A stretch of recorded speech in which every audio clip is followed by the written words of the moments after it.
tierra con cariño, le das al pueblo el milagro de estar vivo y siembra. Bueno, pues hemos empezado nuestro programa de hoy viendo pues maquinarias agrícolas que la verdad es que en aquella época en la que Jesucristo habla de parábolas de campo no tenían nada que ver con lo que hoy por hoy es el trabajo de campo. Pero hemos empezado porque hoy esto de sembrar del campo, es bueno que volvamos a estas parábolas porque dentro de nuestra mentalidad empresarial y ya digamos moderna, nos cuesta mucho entender el sentido de estas parábolas. Hoy la cosa va de sembrar. Lo que siembras es muy importante ver qué semilla pones, ver qué es lo que siembras y luego ver dónde lo siembras. Así que bueno, hoy estamos, perdón que lo tenía que haber dicho nada más empezar, estamos en Chipiona. Esta es la parroquia Nuestra Señora de la O, que hoy abre sus puertas para que podamos grabar este programa y el siguiente. Así que bueno, vámonos dentro y vamos a ver cómo explica el Señor esto de lo del sembrar y la tierra, porque esto tiene mucha amiga. Así que nada, Antonio, vámonos para allá. El milagro de estar vivo y siembra justicia con cariño. Del Evangelio según San Mateo, capítulo 13, versículos del 1 al 23.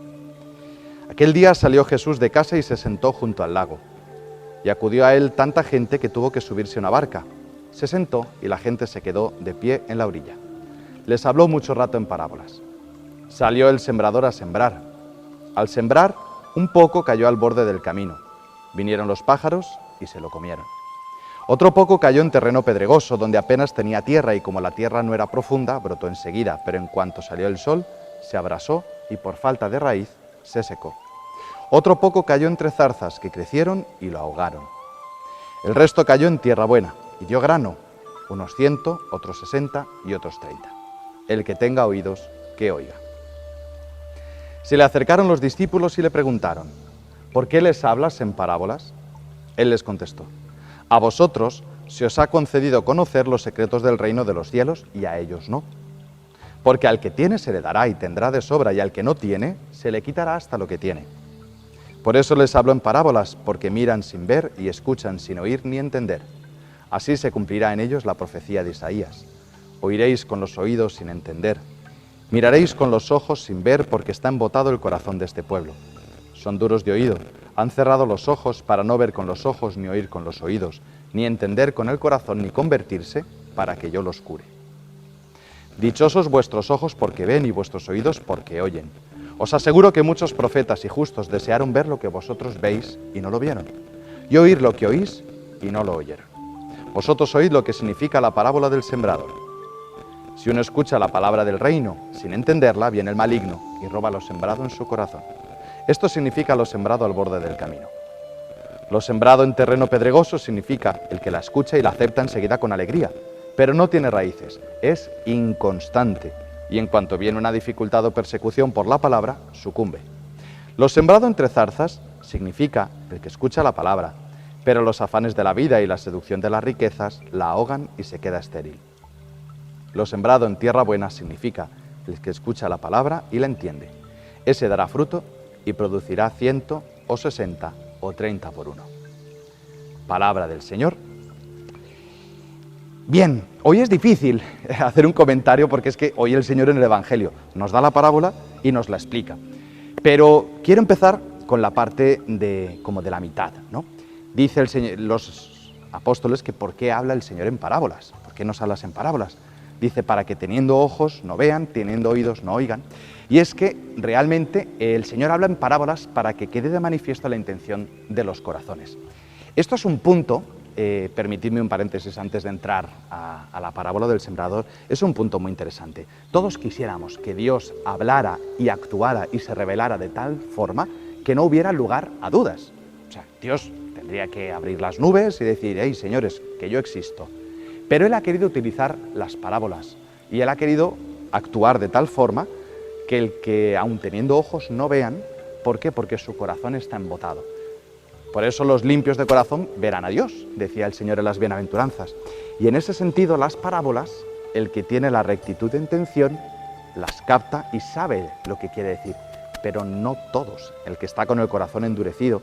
Y eso lo experimentamos a veces, y lo experimentamos con tristeza, ¿no? Como hay gente que está como tan cerrada y tan endurecida que cualquier cosa que le digas de Dios le entra en contra, ¿no? Le entra, tiene ojos y no ve, tiene oídos y no oye, y no quiere convertirse, ¿no?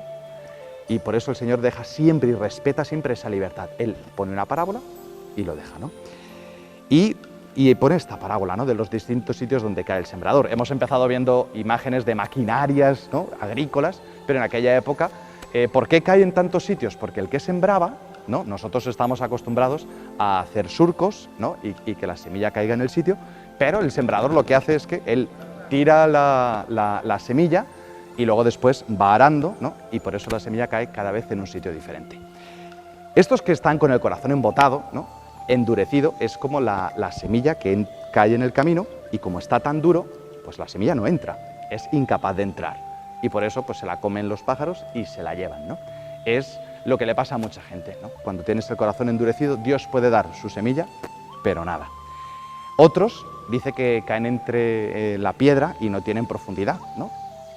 Son los inconstantes.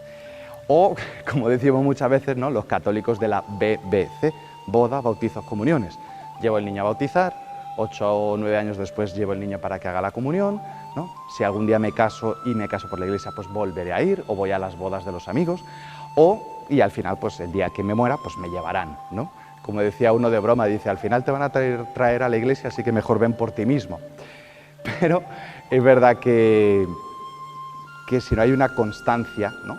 Imagínate, pues eso, una semilla que la pones en la tierra, la quitas, la vuelves y la pones, la vuelves y la quitas, al final no germina, porque no hay una constancia. Intentar, los que hacéis la comida, dejar la olla en el fuego un momento, luego la retiras, vuelves y la pones, ese puchero no se hace.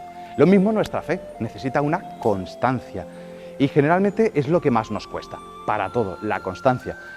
Para dedicarte a un deporte, constancia. Para aprender a tocar un instrumento, constancia. Para todo hace falta esa perseverancia, también en la fe. La otra parte, los abrojos, ¿no? Tantas cosas, que es la tentación actual. La gente, la mayoría, tú invitas a alguien y lo primero que te dicen es que no tengo tiempo. ¿Por qué no va a misa? No tengo tiempo. ¿Por qué no vienes a un retiro? No tengo tiempo. Las ocupaciones de la vida, las seducciones de las riquezas, como dice la parábola, ¿no?, los ídolos del mundo, pues te ahogan. Pero generalmente, pues los afanes, ¿no? No tengo tiempo para nada, y mucho menos para Dios. Y por último, el que cae en tierra buena. Unos dan más fruto, otros menos, no todos somos iguales, pero hay un detalle de la tierra buena. Esa tierra buena está removida y está llena de humus, de estiércol, de, pues eso, no lo voy a decir bonito porque estamos en la tele, estiércol. Pero una persona llena de pobreza, de miseria y con la vida revuelta es una tierra muy buena para que esta semilla de la palabra de Dios entre en su corazón y dé fruto. Los sencillos, aquellas personas que no quieren aparentar lo que no son, ¿no? ¿Os acordáis los payasos de la tele que decían, ¿cómo están ustedes? Y todos decíamos, bien.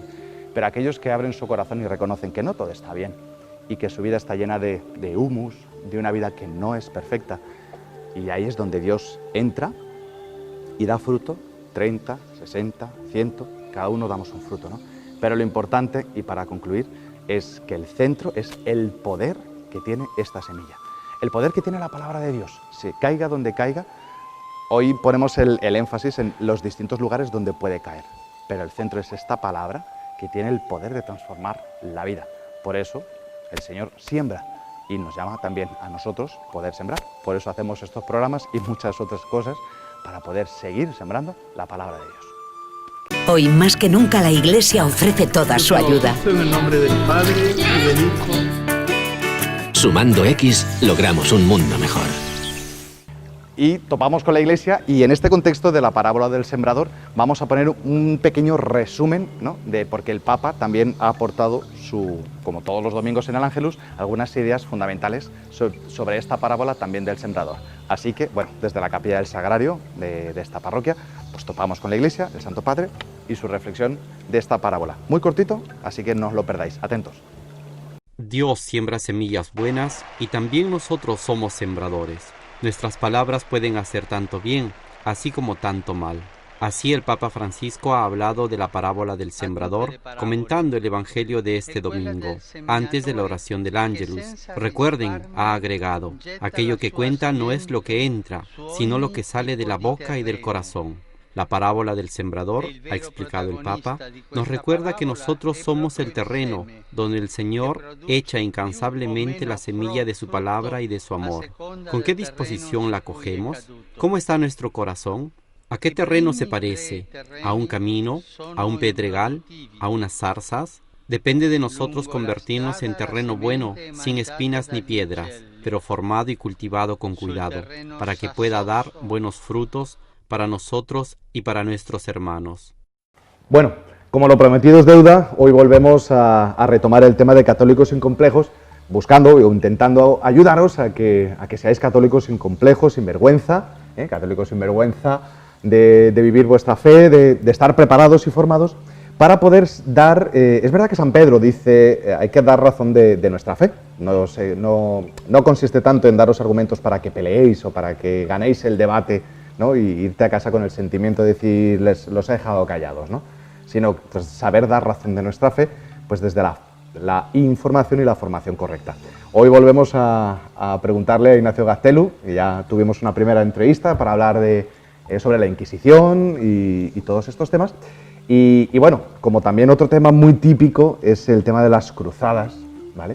Pues le hemos pedido a Ignacio, pues eso, que nos abras otro espacio, ¿vale? Y poder hablar y dialogar un poquito sobre el tema, ¿no? Entonces, pues bueno, cuéntanos por qué este tema da como tanta carnaza y la tergiversación, su justa medida. ¿Cuándo nacen las cruzadas? Bueno, la cruzada es un fenómeno típicamente medieval y que surge en un contexto muy concreto, un contexto primero de división entre Oriente y Occidente, que eso es un tema muy importante. Ajá. Y luego también por el tema del Islam. El Islam quizá está en el momento más, sobre todo en el comienzo de las cruzadas, ¿no? Pero también incluso al final, en un momento de expansión. Entonces hay como una especie de pugna por mantener la hegemonía, en este caso la hegemonía de la fe. Entonces es claramente una especie de respuesta del mundo cristiano a la ofensiva musulmana. O sea, es muy importante, yo creo que cuando hablamos de la hegemonía de la fe, para nosotros hoy, en el siglo XXI, ¿no?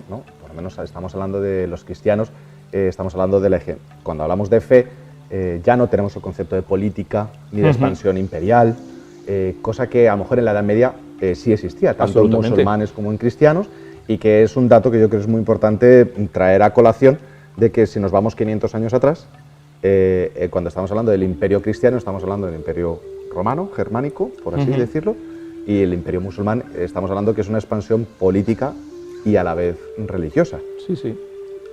Además es una época en la que están surgiendo muchas naciones como tales. Ajá. De la Edad Media surgen naciones como Francia, Alemania mucho después, ¿no? España como tal también se gesta durante la Edad Media porque tiene su propia cruzada, por cierto, ¿eh? Por eso España no participó nunca en las cruzadas. Eso es de las cosas que nos hemos librado. Perdón, ¿España no participó en las cruzadas? No, porque tenía la suya. Ajá. Tenía la cruzada contra Al-Ándalus. Claro. Y entonces bastante tenía con reconquistar el terreno, que además era un enemigo mucho más poderoso, claro, porque el Islam era entonces realmente, bueno, y sigue ocupando, ¿no?, un espacio enorme dentro del sur de España. Al sur de España estaba, digamos que una inmensidad de terreno y de pueblos que seguían, digamos, la doctrina del Islam. Y eran unos pocos pueblos cristianos, arrinconados en las montañas del norte, luchando contra ellos. Bastante tenían con mantener esa frontera como para meterse en la otra. España prácticamente se puede decir, no del todo, algunos reyes de Navarra sí que, claro, como ya les estaban más lejos de la frontera contra el Islam, sí que algunos reyes participaron, pero no fue un fenómeno español. Así como la Inquisición habitualmente se la relaciona, también injustamente, porque no fue ni especialmente intensa, ni especialmente en el origen tuvo un protagonismo español, en absoluto. Pero es que las cruzadas menos todavía. Las cruzadas es un fenómeno claramente que podemos llamar centroeuropeo. Centroeuropeo. Entonces, ¿cómo nacen? Bueno, nace, ya digo, hay, digamos que como casi siempre en la historia, hay distintos factores, no suele haber solamente uno. Pero uno de ellos, sin duda alguna, es el hecho de querer reconquistar el lugar más sagrado que hay para un cristiano, que es donde nació el Señor, ¿no? Entonces, desde que todos esos territorios, que antes habían sido cristianos, lógicamente, ¿no?, era un patriarcado, el patriarcado de Jerusalén, ¿no?, cayó en manos del Islam, Eso fue un golpe moral para la cristiandad. Entonces, bueno, había como un sueño, por eso tiene mucho de idealismo, hay como un sueño de mucho tiempo, digamos que creado y cultivado, y El deseo de recuperar. el terreno que se ha perdido y que fue el lugar donde puso pie el Hijo de Dios, ¿no? Entonces, eso estaba también detrás de eso. Digo, tiene mucho de idealismo, como tantas veces sucede, y ahí se entremezclan luego las pasiones humanas y las ambiciones humanas y las consecuencias políticas. Claro, cuando son tantos siglos y cuando es un fenómeno de tanta envergadura, no es raro que se mezcle todo, ¿no? Claro, entonces digamos que cuando hablas de tantos siglos, ¿le podrías poner un marco de inicio y de fin? Sí, aproximadamente del siglo XI al siglo XIII, aproximadamente. Estamos hablando que fueron 2 siglos. Sí, unas 9 cruzadas, ¿no? 9 También muy distintas entre sí, muy distintas. Algunas fueron de mucha envergadura y otras, sin embargo, fueron mucho más limitadas, mucho más modestas, ¿no? En cuanto a lo que se ambicionaba conquistar. Otras fueron, a veces fueron varios reyes, ¿no? Los que se coaligaron para luchar, otras veces fueron mucho más breves, bastante irregulares entre sí, ¿no? Pero la intención siempre es la misma, ¿eh? La intención siempre es intentar reconquistar aquellas tierras que, siendo las que vieron nacer al Salvador, parecía, y eso pensaban aquellos príncipes cristianos, que tenían que estar dentro del mundo cristiano y no dentro del Islam. Cuando hablas de iniciativa de varios reyes, ¿de qué reinos estamos hablando? Pues, de aquella época. Claro, pues reinos, algunos existen todavía y otros no. Por ejemplo, el reino de Francia, el reino de Inglaterra, y otros que ya no existen, ducados que existían entonces, pues ducados de la zona de lo que se podría llamar hoy los Países Bajos, por ejemplo, de Brabante o de la Lotaringia antigua o de Borgoña. Sí, a veces son regiones hoy de países que conocemos, modernos, ¿no? Por eso digo que en ese momento se están como fraguando las naciones modernas, ¿no? Bueno, todavía tendrían que hacerse, pero se están, digamos, gestando lo que luego van a ser las futuras naciones. Y una manera también de afianzar de alguna manera el poder de los príncipes era pues el manifestarnos su cristiandad a la hora de combatir y unirse en ese empeño, ¿no? Que es un empeño de origen religioso, sin duda alguna, espiritual diría yo. Hay mucho de entrega, hay mucho de generosidad, hay mucho de verdadero idealismo sobrenatural, ¿no? Las leyendas de las cruzadas son muchas muy hermosas, ¿no? La búsqueda del Santo Grial, por ejemplo, ¿no? Y entre eso, pues donde se mueve mucha gente, eso lo decimos también con las romerías, pues no se mueve mucha gente, pues de todo, claro. Entonces se vendieron mucha gente para conseguir fortuna, para escapar de la ley, por ejemplo, ¿no? Que es una manera también fácil de quitarse de en medio y son lugar lejano y por tanto no tener que hacer frente a sus crímenes, ¿no? Ante la justicia. Hay de todo un poco. Y luego también ambiciones personales y también supranacionales, ¿no? O nacionales, ¿no? Sí, claro, obviamente. Un rey no quería imponerse a otro, ¿no? El mismo imperio latino de Oriente, que fue un grave error también, ¿no? Pues esto era un poco el intentar establecer la supremacía del mundo occidental sobre oriental. Por eso digo que se entremezclan muchas cosas en las cruzadas. Dar una visión solamente condenatoria me parece que tampoco es justo, ¿eh? Claro. Vamos a parar un momentito porque, claro, obviamente cuando hablamos de historia de la Iglesia, pues estamos hablando también de todo lo que tiene que ver con los hombres y todas las cosas que nuestros, pues el pecado y el abuso y el deseo de, pues como dices tú, de riquezas, pues puede tergiversar tantas cosas. Vamos a parar un momentito, ¿vale? Y la semana que viene vamos a seguir rematando ciertos flecos que se nos quedan aquí hablando del tema de las cruzadas, ¿vale? Así que nada, hasta la semana que viene.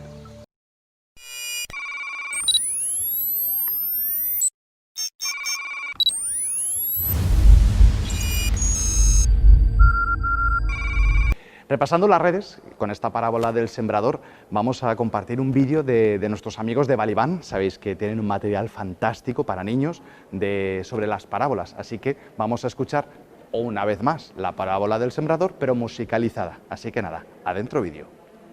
Oh, qué bonito. Qué bonito. Un sembrador.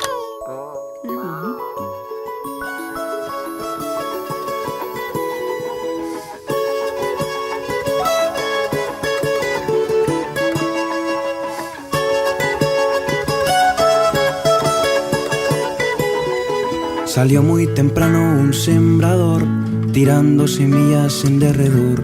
Estaba la tierra sedienta de amor y el surco esperando el precioso don. Qué ilusión, qué ilusión, qué ilusión que tenía el sembrador. Él quería ver crecer la flor y después ver el fruto madurando al sol. Pero el grano que cayó a la orilla del camino tuvo muy triste destino. Un gorrión se lo comió. Otras semillas fueron a dar a las duras piedras de un pedregal. Allí a la sombra pudieron brotar y estas sí parecía que podían triunfar. Qué ilusión, qué ilusión, qué ilusión que tenía el sembrador. Él quería ver crecer la flor y después ver el fruto madurando al sol. Pero cuando el sol salió, esas plantas se secaron. Sin raíz no soportaron el calor de la aflicción. Mas aún quedan granos en un lugar donde hay abrojos sin arrancar. Allí las semillas pudieron brotar y esta vez parece que fruto dará. Qué ilusión, qué ilusión, qué ilusión que tenía el sembrador. Él quería ver crecer la flor y después ver el fruto madurando al sol. Pero a poco de brotar, estas plantas se murieron. Los abrojos las cubrieron con su manto vegetal. Cuando ya parecía que no había más semillas dispuestas a germinar, unas hojas verdes se vieron brotar en la tierra más fértil de aquel lugar. Qué ilusión, qué ilusión, qué ilusión que tenía el sembrador.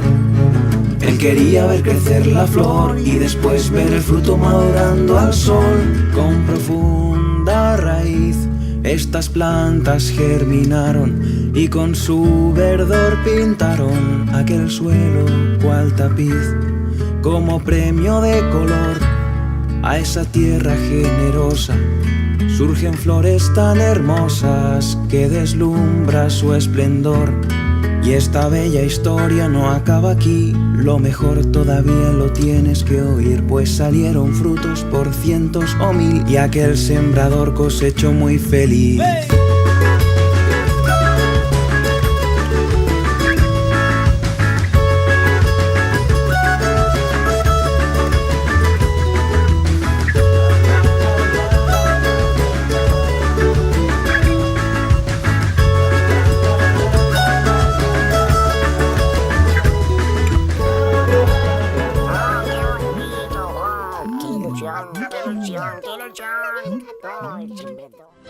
Bueno, pues hasta aquí nuestro programa de hoy. Y bueno, ya habéis visto que lo importante es no perder la certeza y la fe del poder de esta semilla y luego, pues bueno, pues que si nosotros somos esta tierra buena, pues que dé fruto. No tener miedo de que el Señor remueva, remueva y remueva, porque siempre será para bien. Así que nada, antes de despedirnos, recordaros que tenemos nuestro canal en Facebook, nuestro canal en YouTube, y que en ambos canales, además de encontrar estos programas y en la web de 7 Televisión, encontraréis también en Facebook y en YouTube un diario de confinamiento que hemos empezado con todo este tema de la pandemia y que la verdad es que no lo hemos podido dejar porque no nos dejáis que lo dejemos. Así que queremos compartirlo con todos los televidentes de 7 Televisión para que también a través de las redes sociales sigamos en contacto. Así que nada, hasta la semana que viene y mientras tanto, vaya usted con Dios.